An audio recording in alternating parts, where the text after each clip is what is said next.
design, bid, build put us in an adversarial relationship.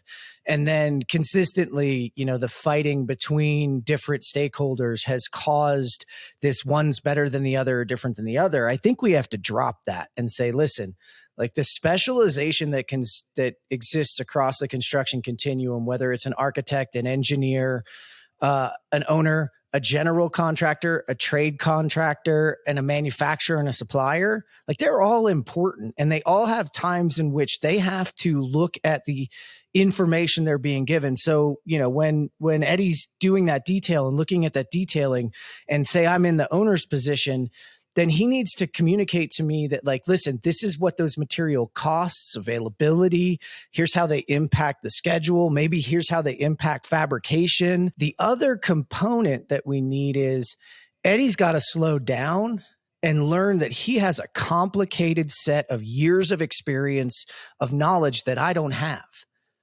But it is his job now to communicate that to me so that I can contextualize the information around what I know. Just like I don't have, and Eddie doesn't have time to learn my business, I don't have time to learn yours. And that's what we don't do, is we don't slow down to go fast.